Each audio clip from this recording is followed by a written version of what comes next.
I was told to look at the camera every once in a while, which might be a little difficult for me. As many of you know, I was a university teacher for 42 years, and so I'm used to looking at my audience, primarily to see if they're following me.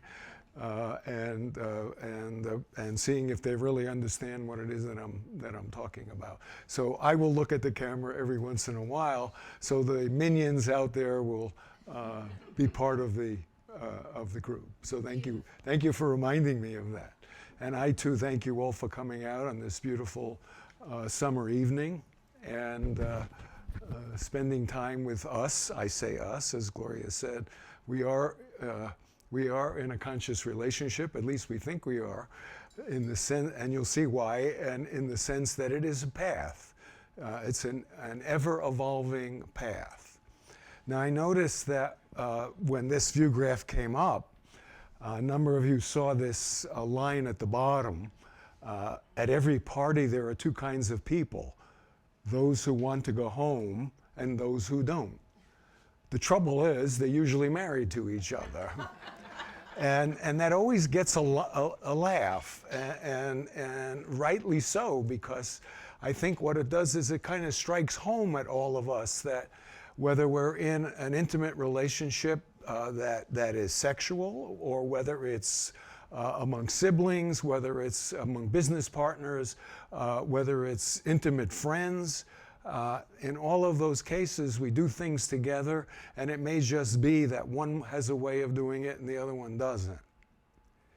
Now, this is also very personal for Gloria and I, because when we met 30 some odd years ago, Gloria was still of childbearing age, and I had 3 adult children. And one of the things Gloria was looking for in a relationship was the possibility of being with a man who wanted a child, because she had wanted a child. It was almost her last chance to have one. And of course, my response was, no, I have 3 children. And then there's a more serious version of this same thing. And we've seen this particular one about having children a number of times. In fact, my eldest son went through a similar thing, having had children from a previous marriage, and then remarrying, and his new wife, they had 1 child and then wanted another one. And he was very reluctant to have it. And we know other young couples that find themselves in the same situation. So although we can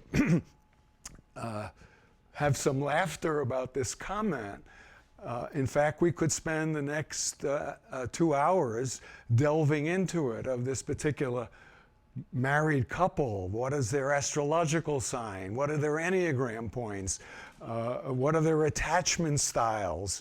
What is their emotional state, their physical state, their spiritual state? And as I said, if we were working with them, we could spend the year trying to delve into why it is that one likes parties and the other one doesn't. Now, excuse me, this question of Gloria and I'm going to speak to it at the very, very end to close it off, to close off the talk, so how we resolve the issue. And so if I forget, somebody remind me at the very, very end. Okay.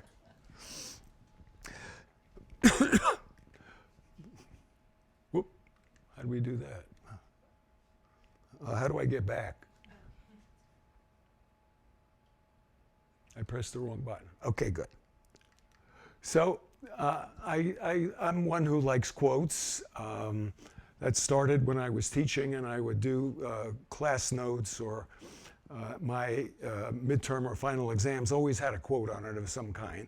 And these are 2 quotes that I think kind of illustrate what I'm trying to put across today. The first one, of course, we all know from Carl Jung. In every adult there lurks a child, an eternal child, something that is always becoming, but never completed, and calls for unceasing care, attention, and education. That is the part of the human personality which wants to develop and become whole. And in our common parlance, in terms of delving into our psyche, we refer to that as the inner child. That's the inner child that so many of our psychological models aim to get at, to understand that inner child and then to figure out why that child is not developing and becoming whole. And then the second one I'll talk about in a little bit is the deeper a soul connection goes, the more it brings our karmic patterns and personal neurosis to the surface. So before two people make a commitment to each other, they need to find out whether they can handle this challenge. So for sure, when people think, well, marriage is, just all, joy and fun and sex and all that good stuff, as John Wellwood says, the karmic stuff, the yuck, the junk, is bound to come up. And there are other teachers who would say, well, that's the purpose of marriage. That's the purpose of relationship. And again, as I say, whether it's a romantic relationship, an intimate relationship, a sibling relationship, could even be a business partnership, things will come up. And they'll come up because inside lurks that inner child that needs to be protected. So what is a conscious relationship? Gloria mentioned, and I'm using it as the title of my talk. And so I wanted to read a little piece from my memoir, As a Matter of Heart. I mentioned this as a personal perspective. And just, by the way, there's some books here for sale. And if you are inclined to purchase one, all of the proceeds of anything we sell tonight will go to the library. They were all bought at the author's cost, and so whatever you're willing to pay for it, that would be a donation to the library. So I wanted to just start with a little passage that kind of gives you an idea from my perspective what an intimate what a conscious relationship is. So Gloria and I met, as it turns out, at a holotropic breath workshop. And that's described in here, how we met and how our relationship started to move and started to get real serious, okay? What did that mean for an adult, myself being 50 years old and a woman being 43 years old? When it starts to get serious, you start dating once a week, then all of a sudden it's 2-3 times a week. All of a sudden you're spending time at her place, you're spending time at my place, and so on.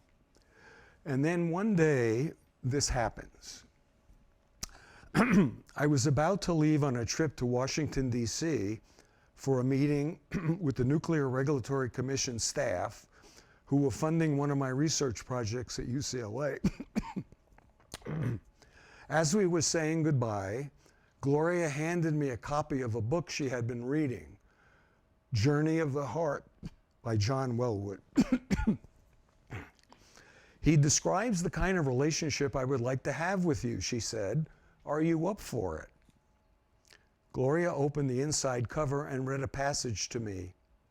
As men and women find that they can no longer rely on old roles and formulas to get along, intimate relationship calls for a new kind of honesty and awareness, a willingness to let go of old patterns and cultivate new powers and sensitivities. Journey of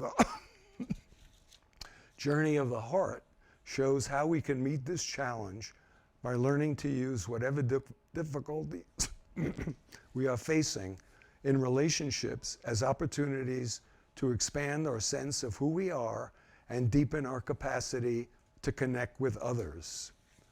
I certainly listened intently. I feel moved to work out these patterns inside a relationship, the best place for them to be healed, since that's where they will come up, Gloria added. I readily accepted the book from her, turned it over, and read the synopsis on the back cover.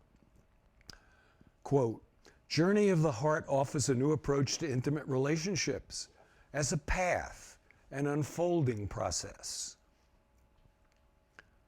of personal and spiritual discovery whose challenges awaken our deepest strengths and resources, unquote.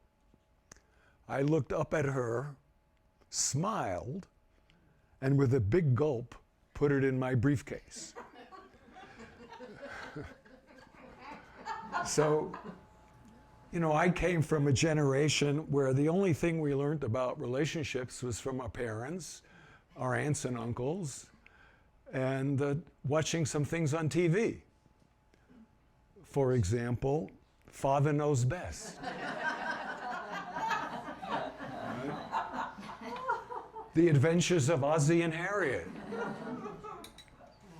Happy Days.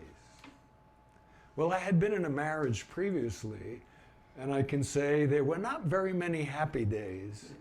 And certainly as a father, I did not know best. I did not know what was best. So I took the book, as I mentioned, and realized the following. I could feel Gloria's excitement about the idea that whatever difficulty came up in an intimate relationship could serve as a foundation for spiritual growth. She had been a mediator for many years, and Wellwood, a therapist and meditator for many years, a therapist and a meditation teacher, was revealing how relationship could be a vehicle for self-discovery. On the return flight from Washington, I read the book. Wellwood's words sounded good to me. Little did I know that I would need time, 2 decades, to really understand and act upon them. Gloria met me for dinner the next night after I got back. Well, are you up for this kind of a relationship? The one that Wellwood describes. My response was flippant. Yeah, of course I can do this. And as I said, it took several decades to be able to do this. So in this little story, we get a little bit of a sense of what we're aiming for in terms of a conscious relationship. And when I go through the literature and try to understand for myself and giving a lecture, teaching a course on relationship, working with people, with couples, this is a definition that I kind of cobbled together from different places, and it seems to match our own experience, okay? And the best description, at least for me, is a conscious relationship is a romantic or intimate relationship. And I say intimate again. It doesn't have to be between a man and a woman. It could be a gay relationship. It could be just very deep friendship, siblings. In fact, I had one woman in my class last semester who was interested in mother-daughter relationship. And so conscious relationship, when I say intimate or romantic, as individuals and together, feel committed or have an intention to a sense of purpose. That we come together in a conscious relationship, we have a sense of purpose, we have an intention. And that intention is emotional and spiritual growth. Okay? So I'm going to delve into the idea of emotional and spiritual growth and what that actually means shortly. So the next part of that is the spiritual path. We say conscious relationship as a spiritual path. And again, I want to read something from my memoir, some kind of short. So I agreed this would be the way our relationship would work. As I said, I was quite naive to it, but nonetheless, we decided to get married. I describe in here my marriage proposal, which you can read, and then we actually get married. And I want to say something, at least from my perspective, that the act of marriage, of a wedding, is actually, to me, a sacred path. It's a sacred union. The two people come together. Most people come in a sacred union, come together under the auspices of under a church, a rabbi, a clergyman of some sort, a priest, even if it's at the county level, that there is a spiritual nature to it, because in that marriage ceremony we make a vow. And in the Jewish tradition, which Gloria and I are, it starts with the traditional Jewish wedding vow. I take you to be sacred to me as my wife or husband, according to the teachings of Moses in Israel. The rabbis told us, you guys could say anything you want in your marriage ceremony. The only thing I need to hear are those words, that I take you to be sacred to me, according to the laws of Israel and Moses. Now, we modernized that a little bit. This is traditional. We added in Rachel and Rebecca and Isaac and Jacob, and took in the whole pantheon of people. But nonetheless, it is sacred. And the vow that comes out of the idea of Wellwood's book that makes this sacred were the vows that we spoke to each other on our wedding day. And as I mentioned, the rabbi said, you guys can do whatever vows you would like. And we made 9 vows that we wanted. And I won't bore you with all 9. You can read them in the book. But there are 2 in particular that are germane to this question of what is the sacred path in the context of conscious relationship. Gloria spoke, I spoke, Gloria spoke, I spoke. About halfway through, Gloria says, let us be ever mindful of God working through us, that will in time reveal our true nature. And my response to that was, may we remain conscious in times of pain so our relationship can serve as a means of healing. So even there, 30 some odd years ago, we had the idea of the definition of a conscious relationship. Or at least Gloria took the lead in it, and I must confess, by handing me that book. But that was the idea, the vow, the context for the two of us coming together and forming a marriage. And why I say that marriage, that wedding ceremony and the marriage that follows is the sacred path. It is the sacred path. Okay? Now, it's also true that there are other definitions, because of the modern society that we live in, but I think it's worth going through this for just a second of what do we mean by the spiritual path in this context. Traditionally, the spiritual path refers to a religious process of reformation which aims to recover the original shape of man, oriented in the image of God, as exemplified by the founders of sacred texts of the world's religion. And what that is basically what is commonly called imitatio Dei. And it comes, all of our value systems flow from that whole idea that if we are all made in the image of God, then it behooves us to treat our fellow human beings, with the dignity and the kindness and the heart that the relationship deserves. Okay? And then modern usages tend to refer to a subjective experience of a sacred dimension and the deepest values and meanings by which people live, often in a context separate from any organized religion. And they include personal growth, which is what we're talking about tonight, a belief in the supernatural. I'll talk about this a little bit later in the talk. A quest for an ultimate or sacred meaning, a religious experience, The wedding process itself, I believe, is a religious experience. Or an encounter with one's own inner dimension.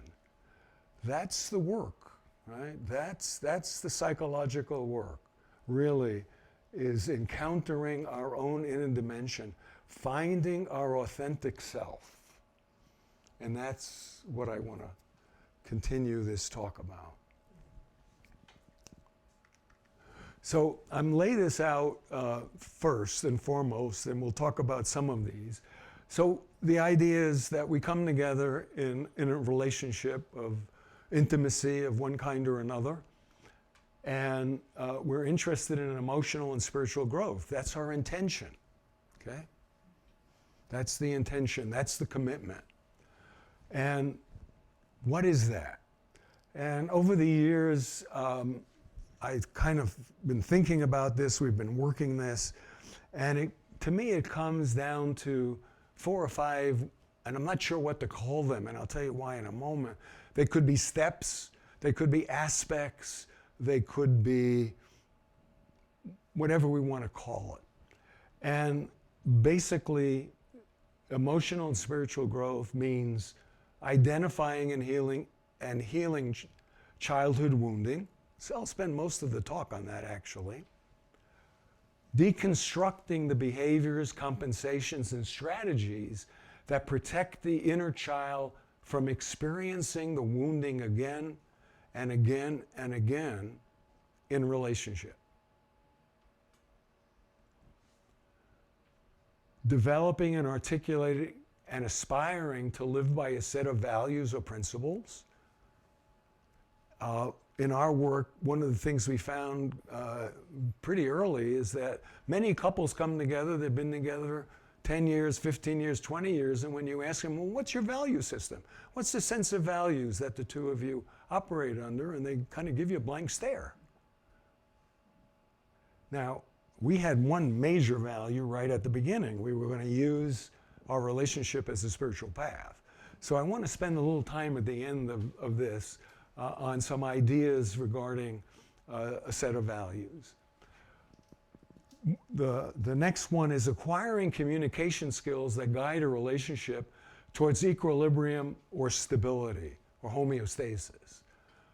And again, we find even in our own relationships sometimes, we kind of go off, the wagon hits a rut and goes off the road, you know, so to speak. And to develop the communication skills that sustains the relationship. I won't speak much about this tonight. This is a very big subject. I just wanted to note it here. And at the end, I have a PowerPoint with a book cover on it, which I think is quite good, and I'll say something about that much later. And then again, the most important of all of these is a continuing commitment to use anything that comes up in relationship as grist for the mill in resolving any issues regarding the individual or the partners. There may be others. These are the ones that strike me as the foundation of conscious relationship. Okay? Now, when I say I'm not sure what to call them, I kind of look at these, I keep going back and forth. When I say steps, well, maybe a spiral staircase. And then you start somewhere and you spiral. Each step kind of looks at one of these, and the couple works that step.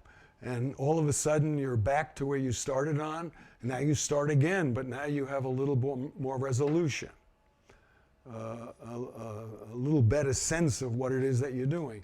And then you go back up the next set of steps. And next set of steps. So it's continuing. Huh? And then you fall down all over. And start all over again. That's right. That's right. And also, as I was looking at these this afternoon, it came to me too that you just get more fidelity. The more the relationship is willing to work the issues and is willing to look at each of these, the more fidelity in the relationship there is. It gets crisper and clearer. And we understand each other better.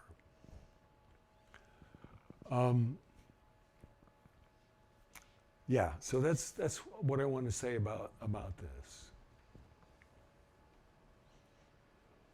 Oh, the other thing I started to say this afternoon when I thought about one way of describing this would be a Moebius strip. You all know what a Moebius strip, you take a strip of paper, you twist it and connect it to the top, and you just keep going around. There's no inside, there's no outside, and you keep repeating all these aspects of that Moebius strip. And little by little, there's more and more fidelity to the process. So, let me take a little break here.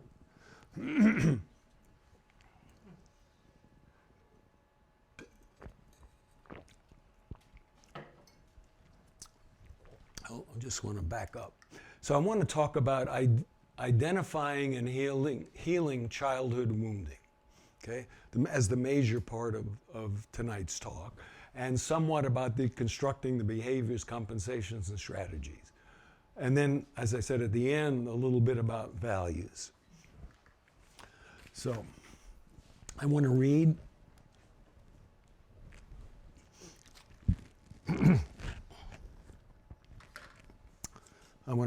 right from the beginning of my memoir, because this really tells it all. Chapter 1, page 1, called The Singularity. A simple child that lightly draws its breath and feels its life in every limb, what should it know of death? It's from William Wordsworth. We are 7. I knew my mother would die. I just didn't think it would happen so soon. As far back as I can remember, my mother had been going to regular doctor's appointments. Once a month on Saturdays, she would take me with her to Dr. Gordon's office. We would sit together in the waiting room, thumbing through old magazines, sharing an interesting picture or a funny cartoon, until the nurse came to fetch her. She never spoke to me about why she saw the doctor, and I never asked. Since children weren't permitted in the examining room, sorry.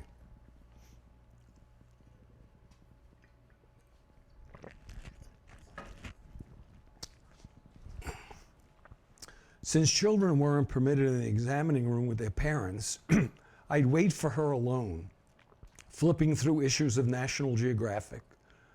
Assuaging any sense of fear, I would fantasize about travels to faraway exotic places, Bali, India, China, the Amazon. Before long, my mother would return, and without saying a word, she'd take my hand, and we would leave the doctor's office. Except for harsh winter or suffocating summer days, when we'd head home for comfort, we'd walk the 2 long blocks from Park Avenue to Fifth Avenue for a visit to the Metropolitan Museum of Art. As the years passed and I neared adolescence, hand-holding gave way to walking arm in arm. Little did I realize at the time that she had increasingly been leaning on me for stability and support as we climbed up the many steps to the museum's main entrance. One Saturday when I was 12, she must have decided to go with me to the Impressionist exhibit. I remember her sitting beside me on the bench, facing one of my favorite Renoir paintings, Madame Georges Charpentier and her children. This vivid portrait of an elegant Parisian woman fascinated me. A soft smile on her face, relaxing on a sofa with her identically attired son and daughter next to her, the family dog sleeping at their feet. I was an only child and envied the idea of having a sibling, as all my friends had. But it was the feeling Renoir had captured that most attracted me, a portrait of love, security, stability, and peace. My mother and I had been regarding the painting in silence for some time. We were alone, almost as if the other visitors could feel our need for privacy and the paintings hold on us. At some point, she turned from the Renoir and looked directly at me. "It's harder to lose a wife, Billy, than to lose a mother," she said. Her voice was barely audible. She paused for a second. Unmoving and in shock, I stared straight ahead at the woman on the sofa, at the happy children, at the sleeping dog. My picture of tranquility shattered. "I'm going to die soon, Billy," she said. "I don't have long to live. Please take care of your father." She was 44 years old.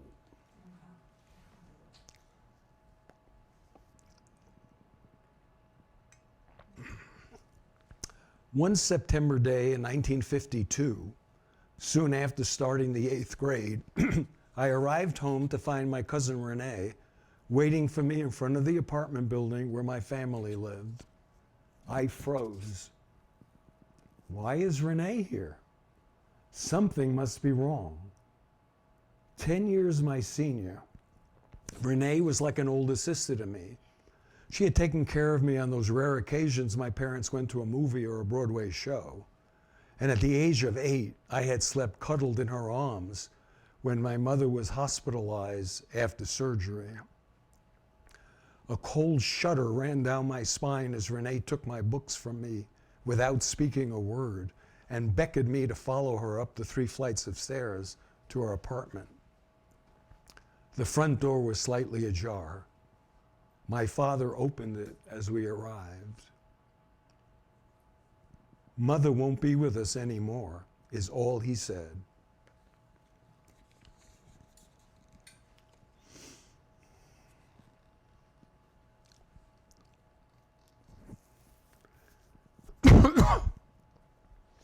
There's one other piece to this that is really important, not just this trauma that I suffered as a 13-year-old. You can all feel that just in the reading. But this next piece is equally important. I returned to school a week after my mother's funeral. That morning, walking down the hall to class, I ran into the homeroom teacher I'd spent the previous school year with.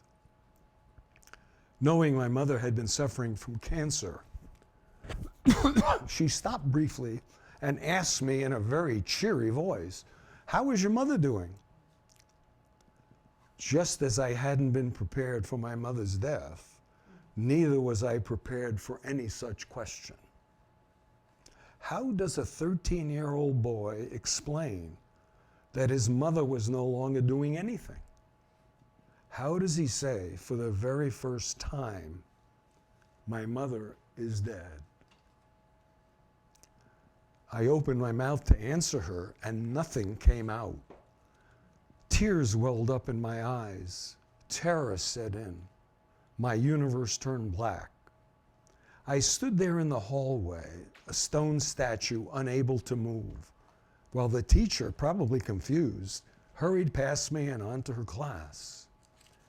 That feeling of turning to stone would become a plague throughout my adult life. It arose whenever I was confronted with a situation that touched my vulnerability. For the rest of that school year, I lived in a shadow world, trapped in a blur of inchoate grief, garbled thoughts, unresolved and unarticulated questions.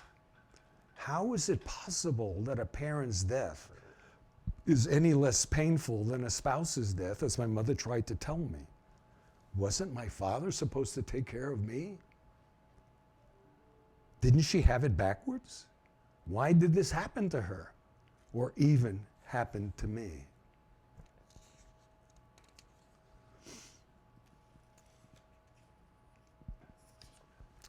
And then the last little piece of this. I sometimes refer to my mother's death and the events surrounding it as the singularity. In astrophysics, a singularity is a region in space where gravity is so great, light cannot escape it. a black hole. The guilt and the shame I carried unconsciously, believing I was the cause of my mother's death, had placed me at the edge of an emotional black hole, centered deep in my heart. If I let myself be pulled into these dark emotions, I will never come out. I will be annihilated. So this is the beginning. The trauma that this 13-year-old boy that lives inside me still experienced and then carried forward through my basically entire adult life. Okay? And then last but not least, it would take me many years to work through the crippling emotional and spiritual wounding caused by that belief. The guilt I felt and its underlying shame would infuse many of my choices in life. Yet it drove me forward on my quest for discovery, release, and ultimately self-acceptance. So this is my childhood wounding. It's trauma. It's childhood trauma. And so over the last few years, and actually starting more than a few years ago, was trying to work this piece. This was the central part of my own growth, my own emotional growth and spiritual growth, was healing this trauma. So I want to talk a little bit about trauma.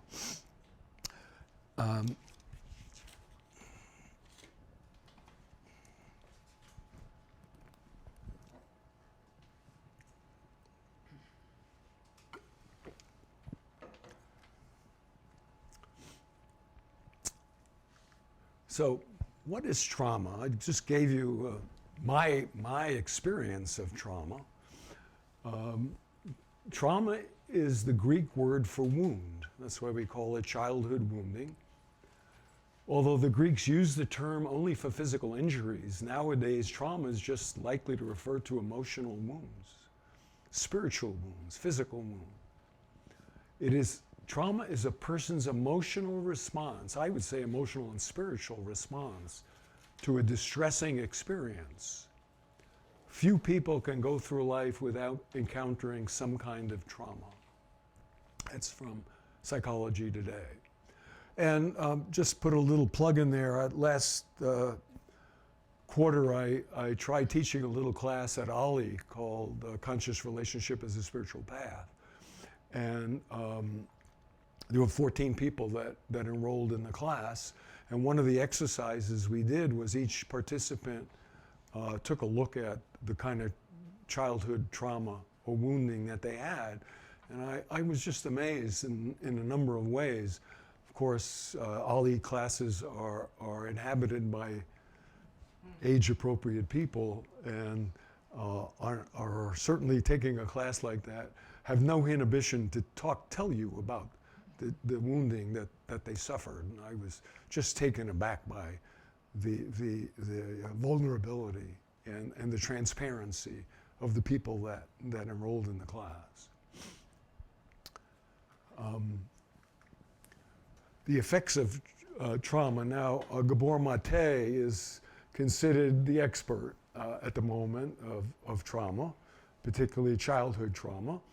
And I took this from his book. He's got a brand new book. It's about a year old on trauma. It goes into it in quite detail. And I wanted to just kind of run through this a little bit because it may apply to, some of these may apply to you all and some apply to me. So, for example, trauma separates us from our bodies. I had the opportunity to work with several women who had been sexually molested as children. And the one thing the three of them had in common, I talked, and they didn't know each other, was that in order to survive that trauma of being sexually abused as a child, that they had to leave their body almost in order to survive. They just horrendous nonetheless, but to transcend. And in fact, one of them in particular ended up in such a transcendent state that it took an awful lot of work. Not me. With me, it was more about identifying her wounding, and then to go see a psychiatrist to be able to try to become grounded again at the age of 50 or 60. That she had lived in this transcendent state most of her life. It distorts our view of the world. It fosters a shame-based view of the self. This is what happened to me. That I had somehow, based on what I had understood from my father and my mother's sisters, that I was responsible for her death. I was a big baby, 8 pounds, 9 ounces. They called me Jack Dempsey because they had to pull me out with scepter. And I had a big black eye. And so Jack Dempsey, some of you may know, was the world heavyweight boxing champion. And so there I was, this big baby.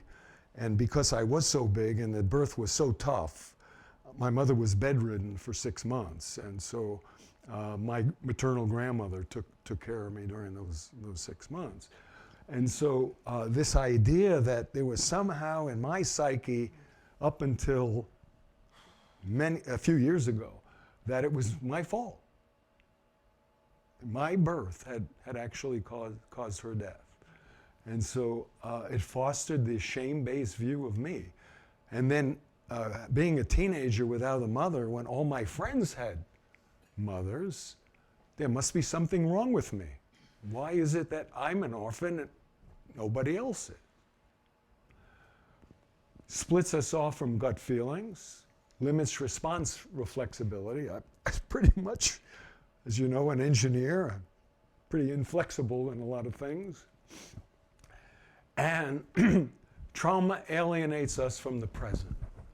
That childhood trauma will alienate us from the present, because what happens is we tend to be living in the past or we're living in the future.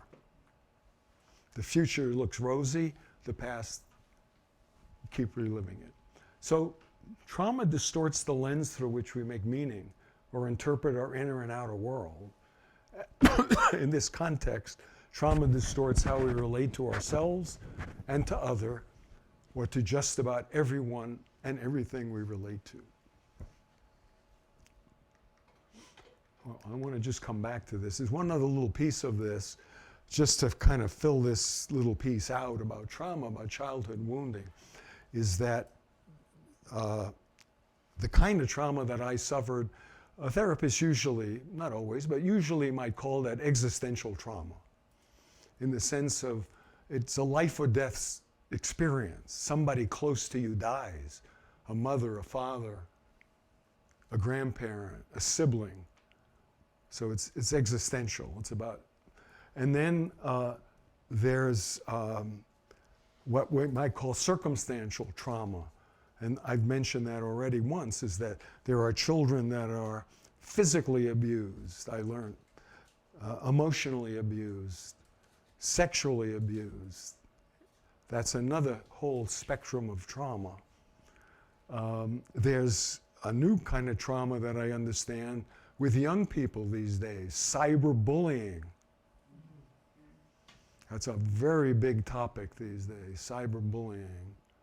And kids are traumatized by it. So trauma permeates. It's not necessarily that defined acute event that occurred to me, that I occasioned, but it could be chronic.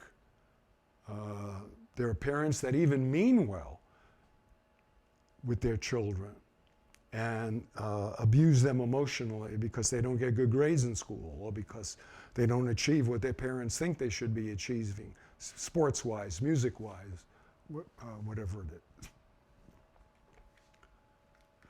is. So there's a whole other aspect of this as well that I wanted to touch on.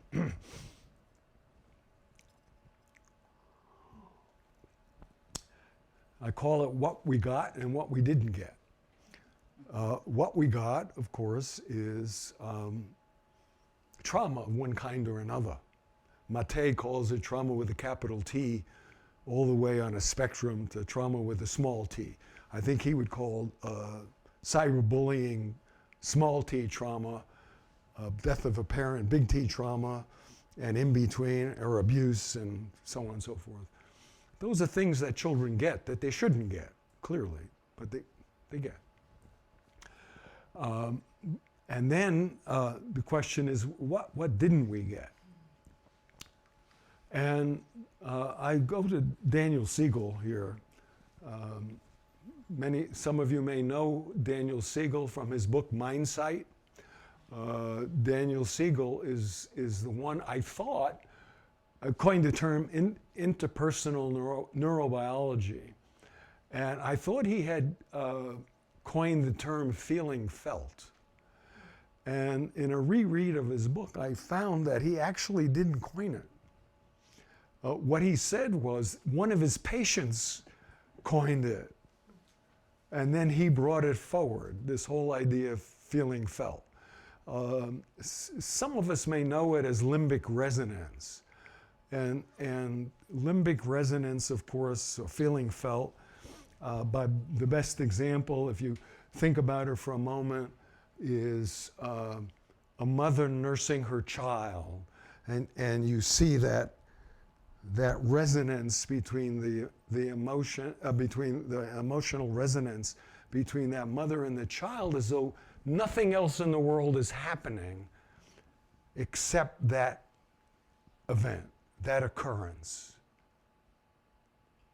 And there's that emotional resonance that between the mother and that child. Or oftentimes you might see a romantic couple at a restaurant holding hands. They're not saying anything to each other. Had no moving parts, so to speak.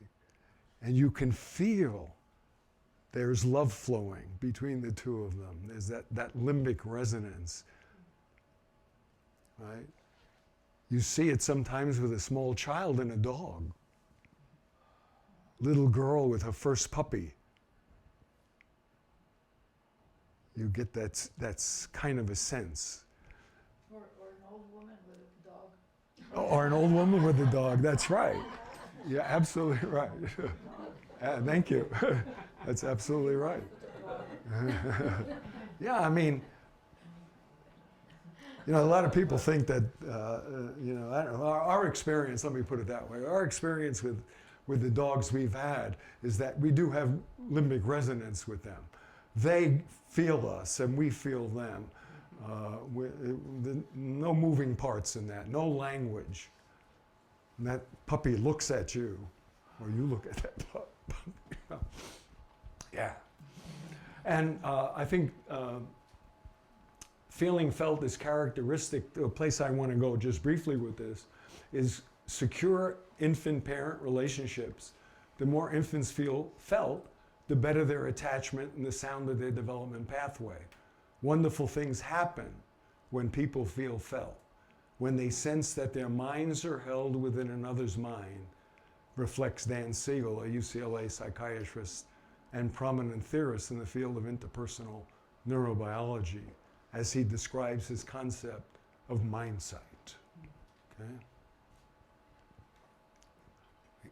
Concept of mindsight. There's an interesting chart, just to kind of illustrate the point here about feeling felt. You could take a look at it for a moment.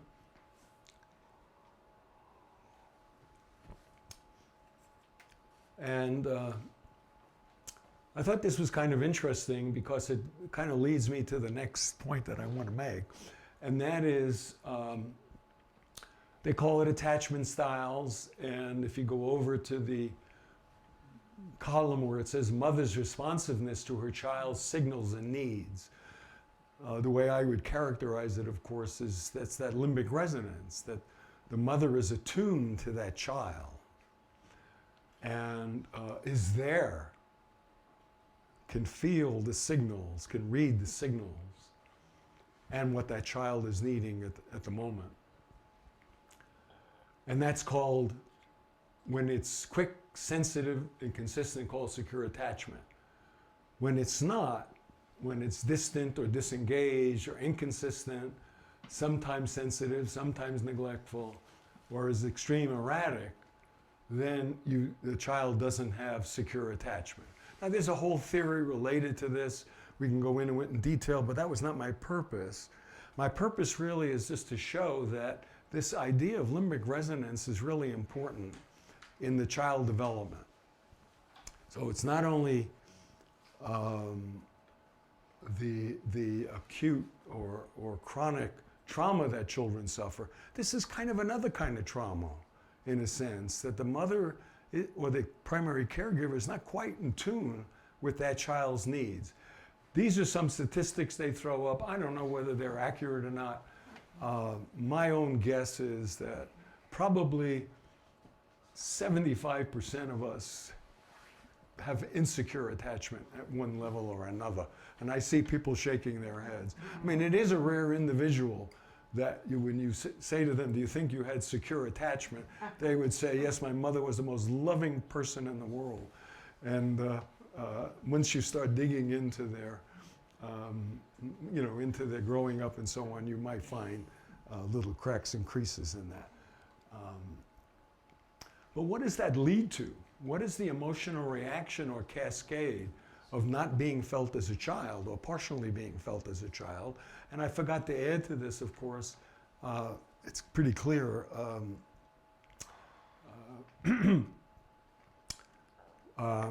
that trauma fits into this as well, is that when when a child is not felt, the first thing that may come up in that infant is hurt.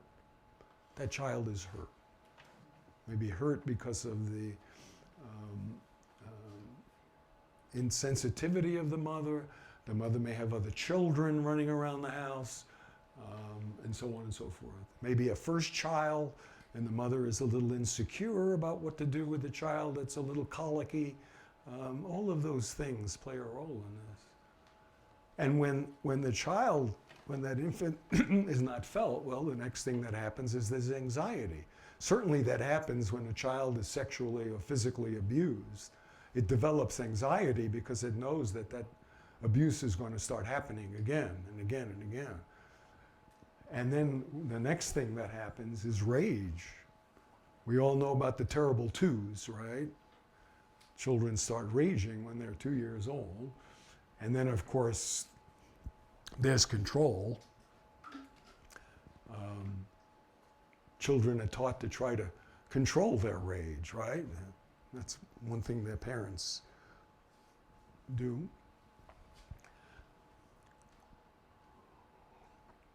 And then so the theory goes that when the child is forced to control its rage, it starts to develop depression because it doesn't have a chance to express what it is that's bothering the child.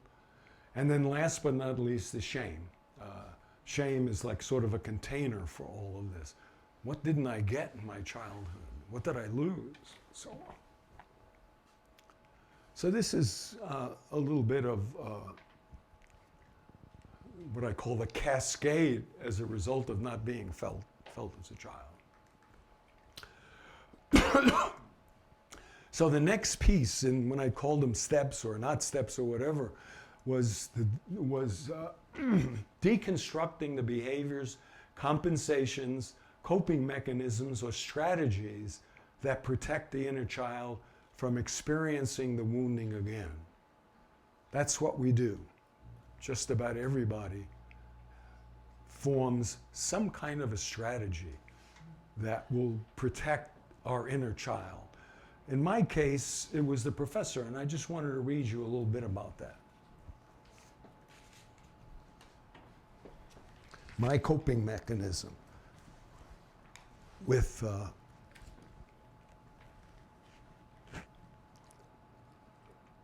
my childhood wounding.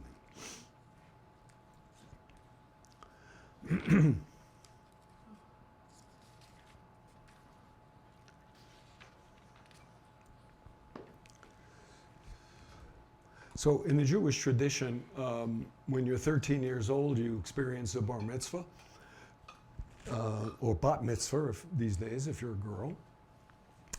And as a result of that, I attended a synagogue every day for a year following my mother's death. And sort of required at that time, an Orthodox Jewish family. And I would say what's called a Kaddish. It's a prayer to God in a moment of despair. One stands up.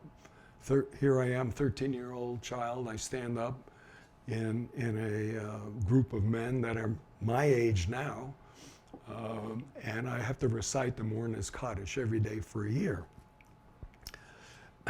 And so at the end of the year, this is what I at least felt. If my heart closed with the closing of my mother's coffin, it had been nailed shut every day I attended the synagogue during those 11 months of mourning.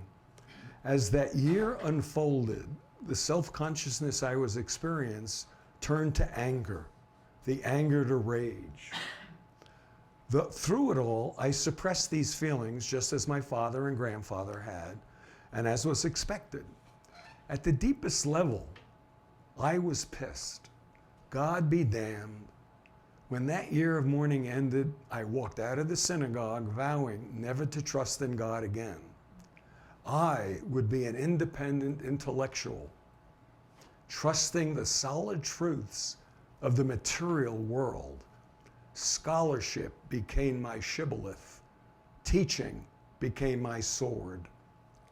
The study of science and mathematics was perfect, precise, predictable. Order seemed to abound. My emotions, which threatened to overtake and consume me, were easily set aside by the curiosity I felt, putting attention on my studies.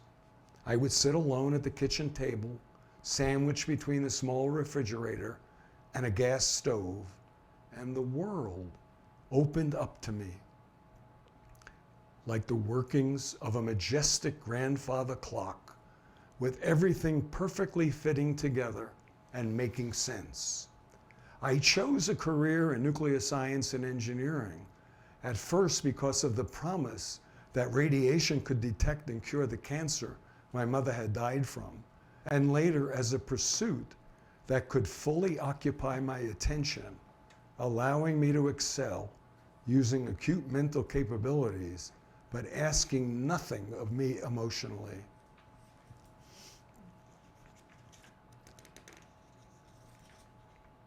It would take more than 50 years before I would finally access the suppressed rage and sorrow I felt and express it.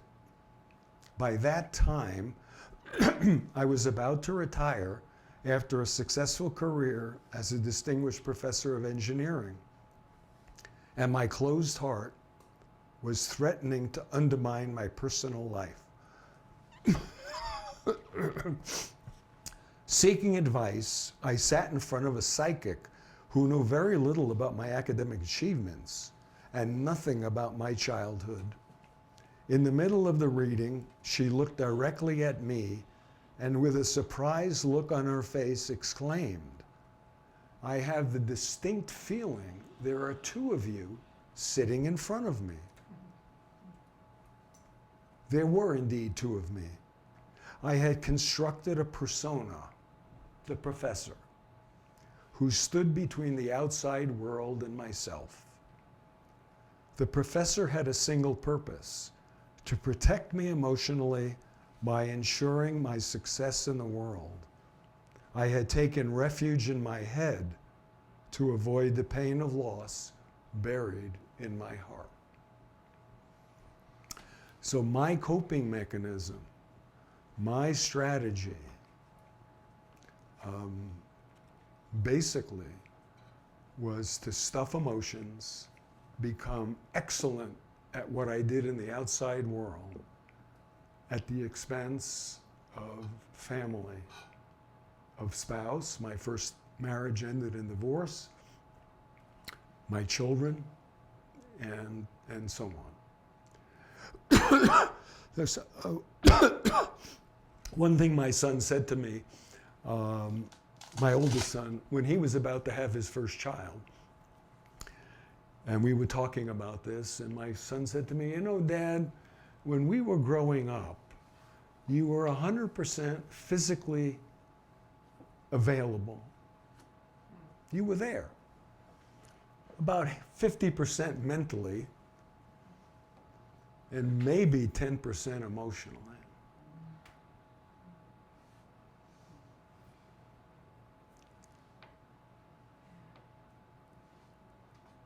And he was right. And I illustrate several instances in the book, interactions with my children, where I was not there emotionally, because if my heart closed and I couldn't feel my own emotions, if the professor wouldn't let me feel my own emotion, how in heaven's name would I be able to feel my children's emotions? I could love them. That was never a question. I could pour love on them, but I couldn't receive them. There was always a solution. Something happened to them, I had a solution for it. Something happened in my marriage, I had a solution for it. They wouldn't cash my check at the bank today. Oh, well, why don't you just go to another bank? There was never, oh my goodness, dear, like, that must have been really tough. You might have been embarrassed. Never occurred to me. So this professor ruled my life for many, many years. So let me just take a break for a moment and have a drink of this tea. See how we're doing on time. We got about 20 minutes left, so there's a couple more important points I want to make. I want to spend a little bit of time, just give a little story here, about what happened with Gloria and myself. We started out in our relationship. We had this idea that this would be the vow that we made at our wedding, that we would carry it out, and that whatever came up would be grist for the mill. We would work it. We'd work the issue. Let me show you what happened. Give you a little. You have to know what the issue is. Huh? You have to know what the issue is. You'll see what the issue is in a moment. There are a lot of issues. We've been married about, I don't know, 2-3 months. Gloria at the time was a practicing attorney. I was still teaching at UCLA. We had very busy lives. We'd go out to dinner. I mean, that was one of the phone calls we almost made every day to each other. Where would you like to eat tonight? And we probably ate at every restaurant at the west side of Los Angeles over the time of our romance and the beginning of our marriage.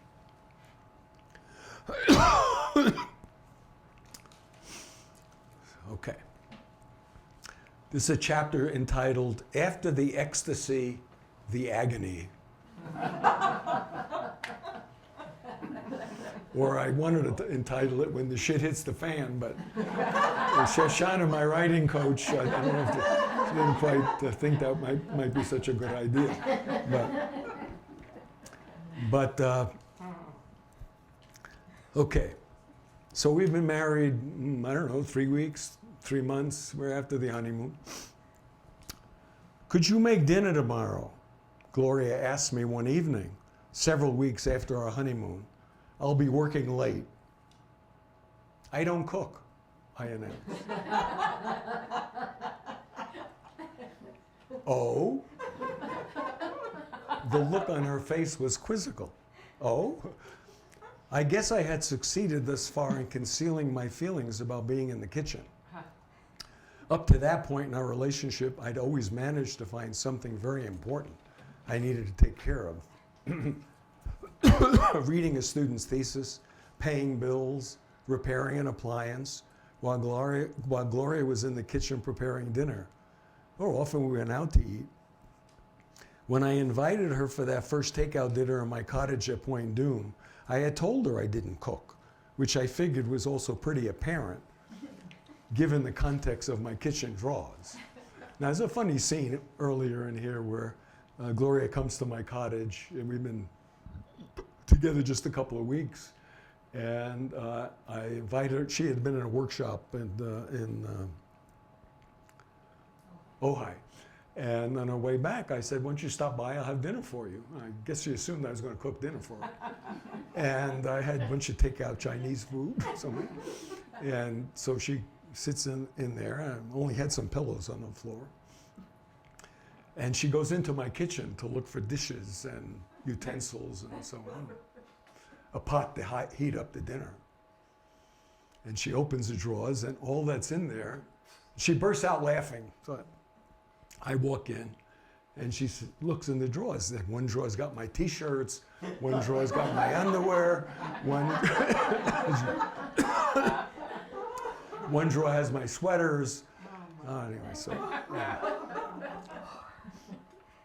so I assume she knew that I didn't cook, but nonetheless. But so that evening, when she said, "Would you make dinner for us tomorrow?" something was arising that would reveal a deep and more extensive undertow in our newlywed relationship. "How about I leave you a simple recipe?" she offered. I wouldn't know where to begin. She quickly cut me off. "Recipes are self-explanatory. I can find something with pictures."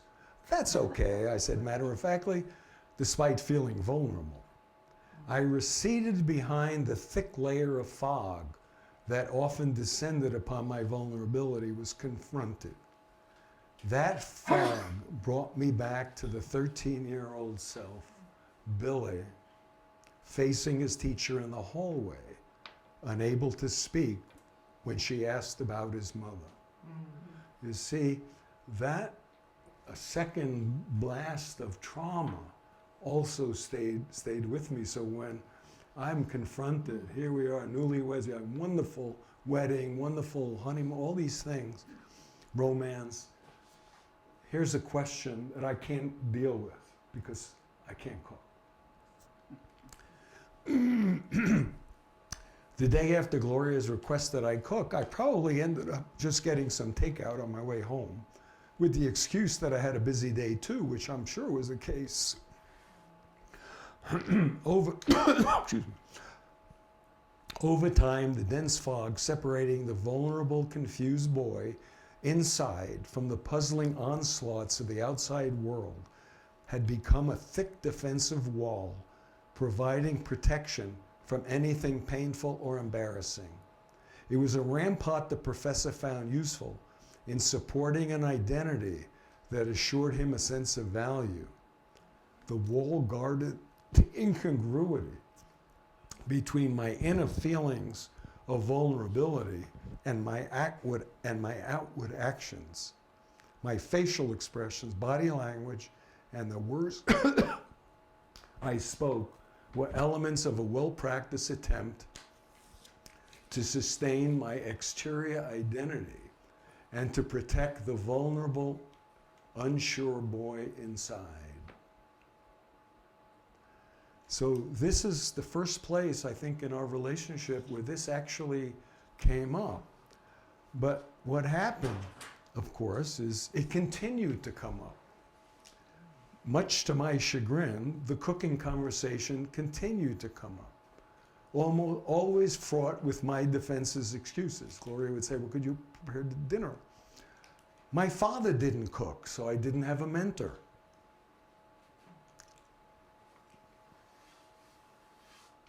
Why? How about dinner? You cooked. My mother hardly ever cooked because she was very sick, so I didn't learn anything about the kitchen. And of course, this is the one. My ex-wife always made dinner for me. And the kids, so I didn't have to cook. So, lesson number 1. Don't mention that. No first wife. No first wife. Now, I tell the story in some detail in here because this is an example of where the strategy that I developed to protect that inner child, that boy who suffered that trauma, was to develop a professor who knew what he was doing, who was sure of himself, that had expertise. And it was that expertise that's shown to the outside world. I succeeded as an academic far beyond my expectations. Seriously, I say that with humility. But it was driven by this, totally driven by this need to shield the boy, that the boy had to have value. He had to be protected from anything being vulnerable. See? This is the essence of this story. And you know, it goes on and on and on, and I'll come back to this in a little bit later. But let's take a look at so my story about having a persona is not the only way that we compensate. And I think this is probably familiar to most everybody, especially those of you that would attend a lecture such as this one, that many of us establish a persona. We become what we do in the world rather than who we are. I mentioned this early in my writing to my brother-in-law, who is a retired medical doctor, and when I told him about this, he said, "My goodness, I did the same thing. I was a doctor, period." He didn't quite see himself as a human being. Many of us have, in some schemes, what's called a controller. In voice dialogue, they use this idea of a controller, somebody who controls the various parts of us. If you're familiar with parts work, for example, one might be a controller that's controlling all of our parts, or a sentinel that stands guard. Most people who suffer trauma of one kind or another have what some call a pusher or a provider. That's the part of us that gets into drugs, sex, and rock and roll. That the only way they can cope, the coping mechanism for the trauma, the childhood trauma, is to go the route of drug, sex, and rock and roll. In the large. In fact, just briefly, I have a colleague at Berkeley, a very well-known woman who just wrote a memoir, very similar to mine, who suffered trauma as a child. And she became a world-class mechanical engineering professor, just published a memoir. And she grew up with the guilt and shame and the belief that it was her fault that her baby sister died. That same trauma. And she went the route of drug, sex, and rock and roll and hid it. You imagine that, a tenured full professor, distinguished professor at the university, was able to hide her, not the drug, sex, not the sex part though, but it was the drugs, alcohol and drugs were her thing. And her memoir talks about how she worked her way through it and was able to, and she did it with horses. With horses, yes. She did it with horses. Fascinating memoir, by the way. If anyone's interested, I'll give you the name. Judger or critic, an internal critic, or judger who judges everybody in the world, even yourself, a pleaser, and so on and so forth and so on. So all of these are obstacles and compensations and strategies that try to cope with the childhood wounding. And so when we go back to that original piece where I said there's the two steps. The first one, of course, is identifying and healing childhood wounding. The second is deconstructing this. Deconstructing the obstacles, compensations, and strategies. I did it through our relationship. It was through our relationship that I was able to work through all of this. That was part of our deal. We didn't quite know what it was, and it's all documented in the book. Okay? I want to come to this in just a moment, but there's one last piece that I do want to read to you about, well, the two last pieces, actually. Well, it's going to only be one, because I don't want to spend a lot of time thumbing through this. One is about the cooking. We laughed about the cooking. It keeps showing up here, but here's a little piece about the cooking. Gloria calls me on the phone. She says she's running late. Could you make a salad, steam some vegetables, and set the oven for 350 degrees? And while you're at it, set a pot of boiling water for the pasta. I'll handle the rest when I get home. Not a problem, I replied as I hung up the phone. This 30 years later, well, not quite, 25 years later. So it can be done. It can be done. Go ahead. Well, it wasn't just about the cooking, it Right. was the defensiveness. It was the defensiveness, that's right. Not a problem as I hung up the phone. And as long as you were defensive, I didn't have to look at mine. That's right. So the rest of this chapter goes on and talks about this a little bit in detail, but you get the idea that it did take me a long time to get to the place. So as Gloria said, it was about the defensive. The part I was going to, the other little piece I was going to read, and I'll just say it, is that piece that I read about the cooking at the beginning. It showed up pretty early with the cooking, and then it showed up again in that same chapter, where my son asked me if I would walk him down the aisle at his wedding with his mother, my ex-wife. And I said, sure, not a problem. He was happy, I was happy. Gloria said, well, that's great, walk him down the aisle. Sometime later, my son comes to me and he says, you know what? Why don't Astrid and I, his wife, we don't think Gloria should be in the receiving line. It may be too painful for my mother.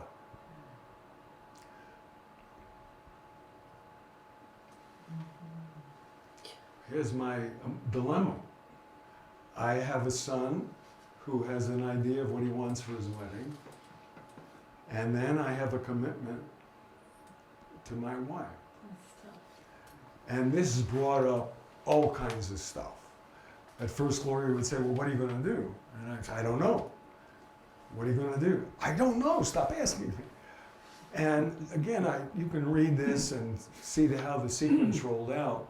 And it's a little long, but there's an important point to all of this. It brought up that similar dynamic to the cooking. It was my defensiveness. And on her part, and I might just say, that Gloria grew up with a mother. I grew up with a mother who wouldn't listen to her, didn't hear her, didn't see her. Gloria had an older sister. Her mother doted on the sister. And so I was the perfect foil for her because I wouldn't answer her. I wouldn't give her a straight answer on some of these questions. I was defensive. And of course, Gloria, with her training as an attorney and a lawyer, I took her questioning of me, well, what are you going to do at the wedding? What do you think? And I was the defendant. She was the prosecutor. I became the defendant. And this was the dynamic that took us another 20 years to work out. And it's basically, according to Sue Johnson, who's an authority. If you've seen her book, Hold Me Tight, according to Sue Johnson, there are three couple dynamics. One is the blame game. It's your fault, not your fault. We didn't do that, at least. No, it was your fault. There was no question. It was always, that came later. That came later. But the most dominant one over a 30, 40 year professional work that she did, not the blame game, but the one that we were intrinsically meshed in was attack defend, where one of the parties is perceived as the attacker and one is perceived as the defender. I was the defensive one, and she was the attacker. Right? And some relationships it switches back and forth, but ours was solid. I mean, I'm, so it took a long time to first understand what the dynamic was. And so I say, it's all in the book, all the steps that we went through to try to uncover this first, to understand what the dynamic was, then doing the work, getting to the heart of the wounded child, that carried that trauma, the compensation, and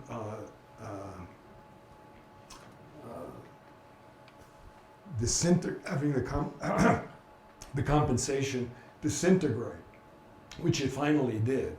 There's a beautiful passage in the book also where we're having a session with our facilitator, and he asks me, well, how's it going? You know, you're ending your career at UCLA, at Berkeley. I was now at Berkeley. Very mental, and here we're doing this work, which is very emotional. How is it? And my response to him is, God, I feel like Atlas holding up the world, like that statue in front of Rockefeller Center in New York. And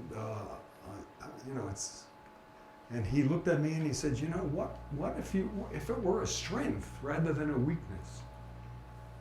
Rather a strength and a weakness, that you could actually hold those two worlds, the emotional and the mental. And then something happened in that moment. We talk about spirituality, and all of a sudden, I was transported actually back to Atlas, that statue. And the most bizarre experience, that Gloria was, as she told me later, she was transported back in time to the Queen. I think her name was Pleione. And all of a sudden, we became Atlas and his queen in that moment. And all of a sudden, in that moment, Atlantis crashed.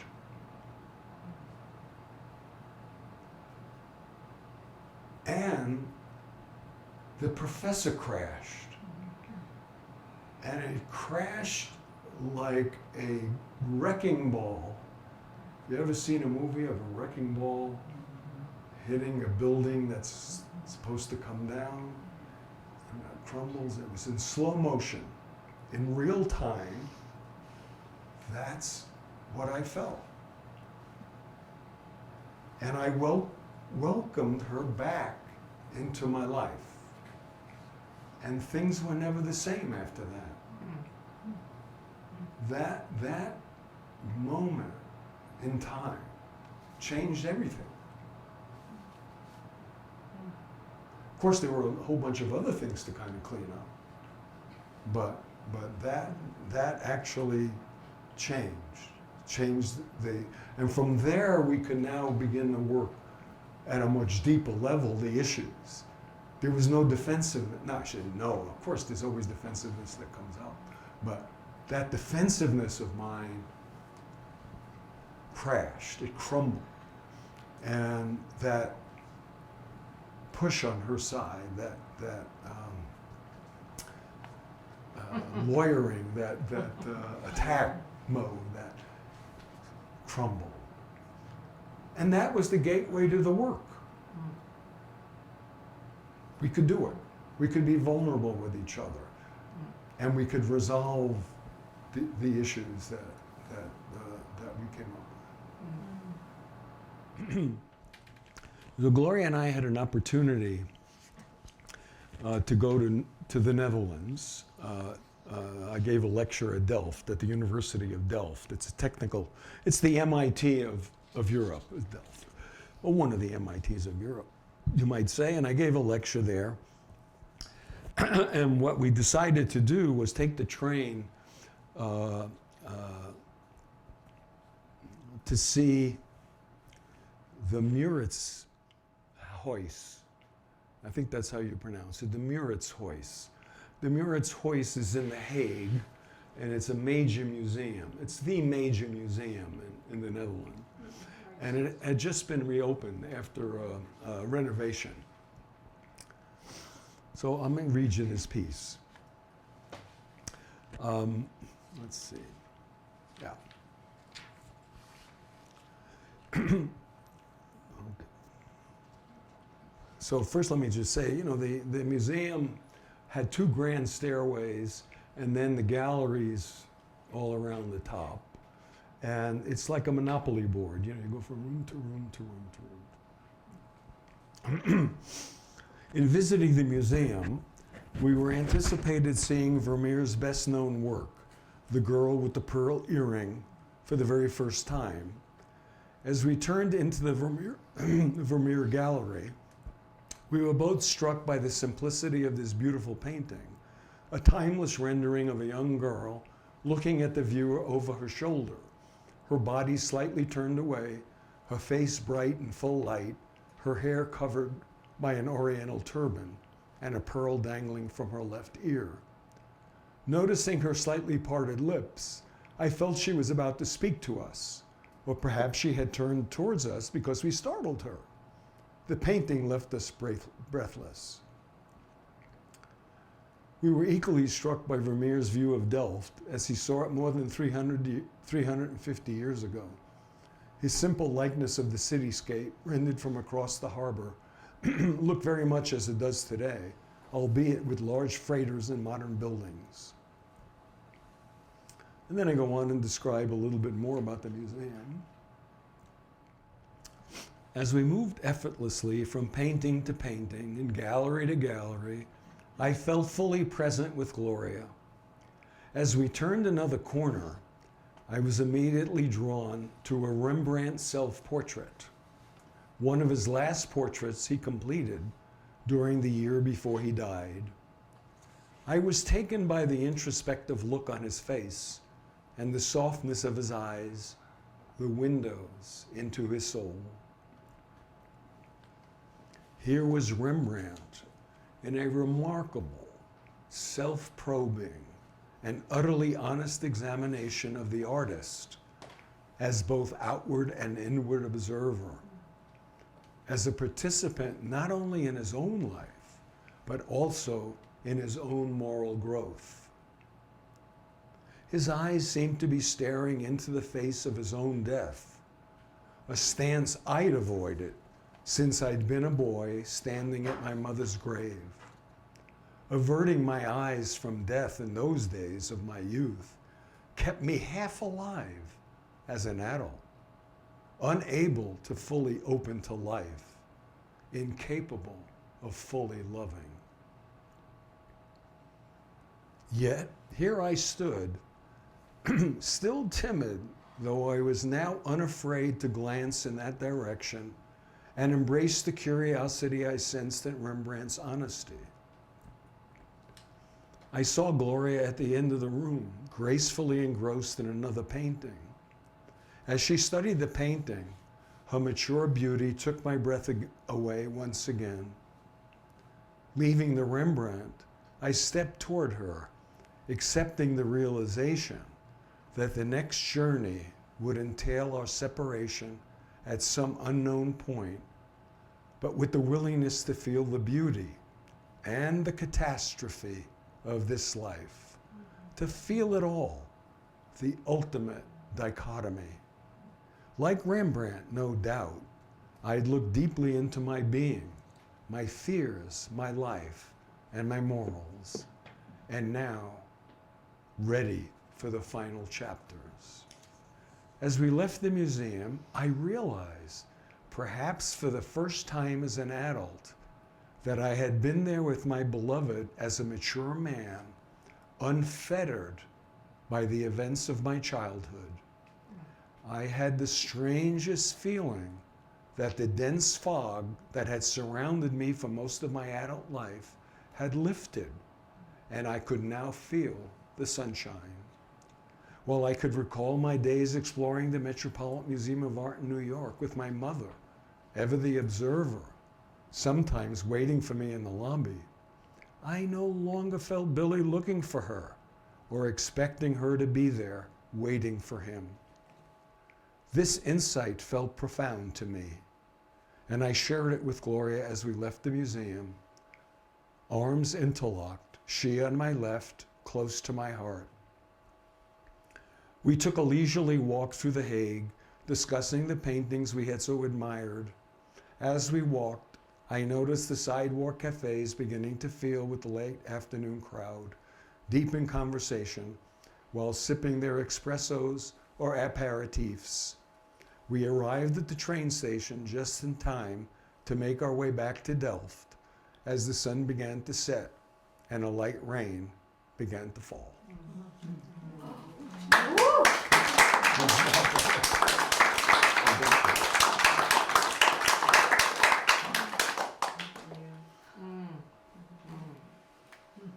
So I'm certainly open to questions of any nature, of writing, and so on, related to the book, of our relationship, of the subject matter. Yeah. Yeah, one thing that I noticed that the trauma in most things was about mother, but what about father? Oh, there's a whole piece in here about father.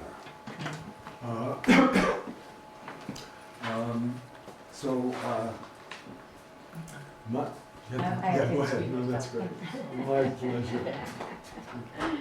Thanks for coming. Yeah. If anyone has to leave, it's just absolutely fine. My father was.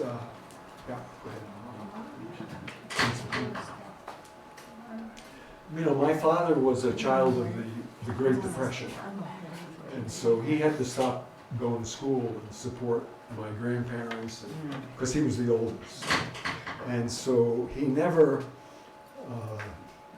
achieved what he might have been capable of doing. He ended up working in a grocery store his whole life and then a supermarket towards the end of his life. But his constant pressure on me to become what he didn't become is detailed throughout this book. Yeah. I mean, if I mentioned, if I got a B in a class, why didn't I get an A? Okay? If I got an A, how many kids got an A? You know, there was this just constant on everything. Would you define that trauma? I would define it as a kind of emotional trauma, yes. Yeah, that's what Mate would call trauma with a small t. I mean, there was no question that he loved me. I don't think I ever really questioned that. You had the feeling of being felt? No, I was not felt by him. And I can't, you know, people ask me about my mother. I don't know. I can't say. That piece that I wrote about the museum and so on only came back to me doing what's called regression, where I did so much writing about Billy, the little boy, in my work. And the person I work with used regression analysis to get me back to feel the boy. That part never came up. It was more about the death, the feeling at the cemetery, and so on. But it was my father's constant pressure on me to succeed. Yeah. No pat on the back. Hmm? No pat on the back. Good job. Well, later in life, in fact, there's a very sensitive piece in here too, where before his death, where one of my friends asked him, what does he think of me? What I've accomplished and all that. he sort of said, well, he said, I really don't know all about that. He said, the only thing I know is I love him. That something he could really never say in my growing up, but certainly in the end. Oh, the last piece where I said about the child. So what happened was, we talked about the possibility of having a child. And, I thought about it, that, okay, I had that experience. She's never had that experience. And that was something in her heart that for many women, that's a fulfillment of being a mother and having a child. And as mental as I was, I at least got that piece, And so I came to Gloria one day and I said, Gloria, let's sit and talk about this. If you really want a child, let's talk about it. And we did. And I'm not sure what came first. Whether the menopause came first or the decision not to have a child.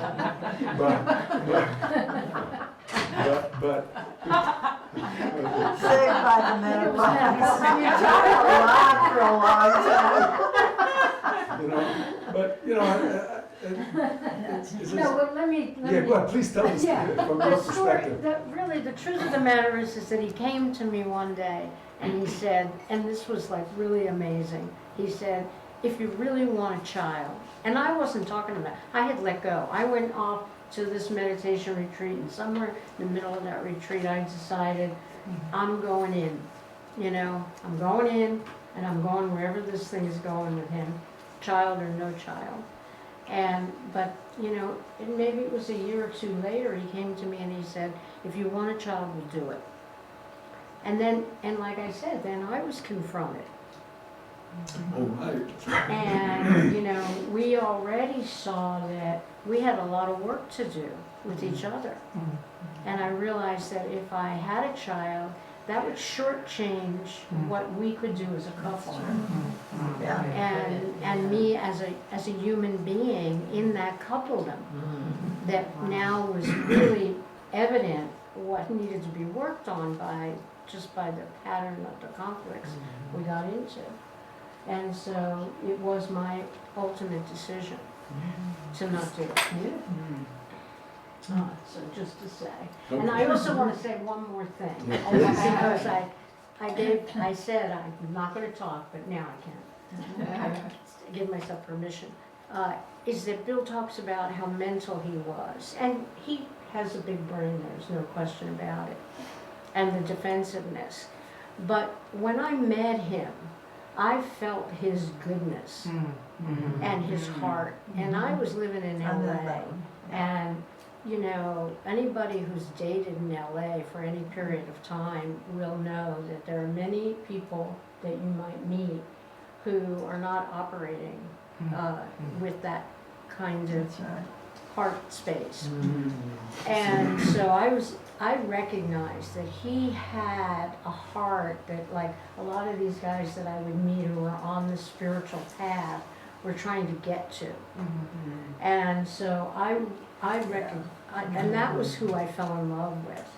And I think that, our hearts could touch, but until we were able to deconstruct this almost like this steel cage in front of the heart that's there for protection,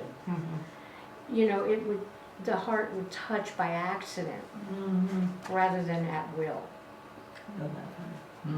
And so I just want to make sure he's represented. I want to accurately. speak into that because first I'm just acknowledging that the John Wellwood book, Yeah. when I first encountered it, it was like, It was a long that time would ago. be like, would you read this and let me know what you think, to men that I was dating.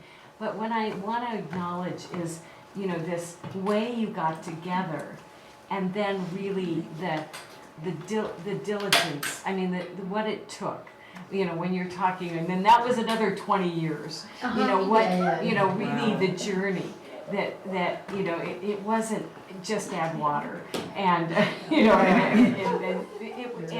and that that what you just shared, Gloria, is really an important element, because it's really like that connection, that heart The heart. that heart connection that you would kind of be able to touch back in on, and it also was what first attracted, you kind of like saw into a soul, Yeah. and kind of knew that underneath all of that, but the perseverance, what I'm Yeah. getting of this time and this journey of yours together, and it's I mean, it gives hope. That because, I've been around situations where two get together and a year and a half later, they're not together anymore, Well, and we had some moments that it didn't Yeah. look good. that didn't Where it felt like, oh my God, are we gonna make it? But I think somewhere deep in our hearts, yeah, we had we had a soul. It was a soul commitment. and so, the soul's journey, Mm-hmm. yeah. So thank you, I'm just so struck with that. They didn't give up. They didn't give up. They just kept going, and then would have these illuminated moments. And he skipped on a whole period because we got very involved in a spiritual community that did deep emotional work Yeah. in a spiritual context. And, it ended up being a cult, but we were there for 10 years and we took ourselves apart. In that Constructed. context, Mhm. and so, it takes something if you want to do that. There might have been an easier way. Probably there would have been an easier way. But we didn't take. He was a nuclear engineer and I was a lawyer. We didn't do things the easy way. We took the long route. You got there. Yeah. Yay. We tried everything. Thank you. You're welcome. You're welcome. See, any other comments or questions? Or? You mentioned two types of relationship, coping, the blaming, the defender, attacker, and then you had said there were three. What's the third? Say again? You had mentioned three patterns of relationships, Oh, blaming each yes. other, defender, attacker. Right. And what was the third one? Or what is The third was the third was freeze and flee. So That's what I Freeze did. and flee. I tended in that direction. yes, and Gloria did tend a little bit in that direction. When things got tough, Yeah. I would freeze and she'd flee. And finally, I think I called you on it one day. Yeah, and I love that. That's all I wanted. But that, the dominant one was. All I wanted was to be called on it. But yeah, I think freeze and flee is the other one, where one party freezes and can't do anything, and the other one flees and goes off. Yeah. Well, I was really, really struck when you described that part, that really amazing part with Atlas and the professor, and where you got to these defenses, and then all of a sudden they just both crashed at once. And my immediate question that I wanted to ask you was, well, who were you then when these crashed? Who were you? And then in reading that last chapter, the section from the end of the book, you revealed that. When you said, feel it all, the mist cleared. Right. And so that ability to feel it all, you saw that in there, you sensed that, because it was it wasn't like they crashed and you crashed. Right. It's they crashed and you found that you were really a feeling, heartfelt, loving, Exactly. emotional being. Right. Yeah. If I could find By it. the way, this is not COVID. It's the end of a summer cold. Oh, thank God. Yeah. Okay. Well, I relate to the coffee, so If I can find it really quick, but the last line of that I think also answers your question. The way that chapter ends, I think kind of gets to the question. So, as I said, the experience marked the realization that the dynamic of attack and defend had begun collapsing around us like an abandoned building brought down by a wrecking ball, caught in a slow motion movie. Our defenses began to break down and our hearts could now remain open, replacing the caustic old pattern with patience, kindness, and open-hearted compassion. When our hearts closed, we knew how to be together, admitting the closure to each other, and made it possible to reconnect anew and give our hearts time to open. As our mistaken perceptions and projections dissolved, Gloria morphed into my queen. It was a major turning point. My modus operandi was beginning to include the emotional as well as the rational. The professor's defenses were taking a back seat as he had less and less to protect, and I was emerging as a partner who could begin to openly meet his beloved heart to heart. Now this is the piece that answers your question, I think. There I was, a professor of nuclear engineering, deeply steeped in reason and logic, in two profound, inexplicable realms at once. The emotional today experiencing the spiritual yesterday, and it wouldn't be the last time. So this became a recurring piece about being in two time frames at the same time. It happened several times, but that's experiencing it all in that one moment. And I just want to add as a footnote to all of this about your writing ability here. You not only, I can see you two really worked on your relationship, and it took a long time. It was very sober, both hopeful and sobering that it takes. And you really worked on this book, and you processed it and worked it with your group, with Shoshana, with, readers, and it just shows. I mean, it's just the clarity, the coherence, the arc,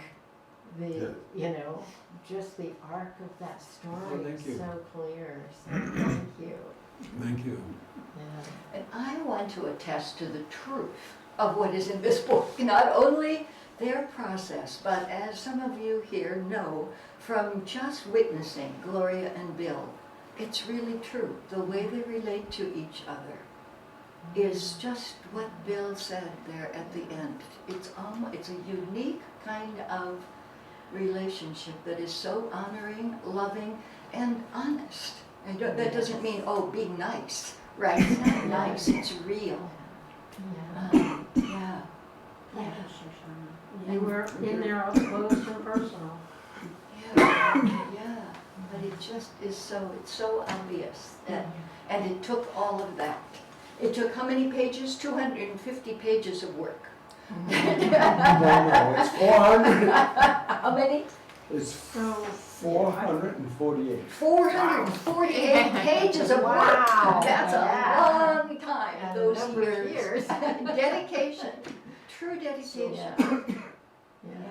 So you met at a breathwork conference, workshop? Holotropic breathwork. Oh, yeah. Yeah. And so, was there an immediate attraction, or was there something like a magnetic, I don't know, Shall I tell that part? kind of like you knew each other from a No, past it was life or not something quite. deep, I don't know, well, sudden? Or... He was cute.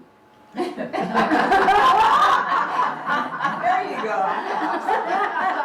There you go. That says it all. He was reading the sports page and didn't even notice me. So I had to get to work.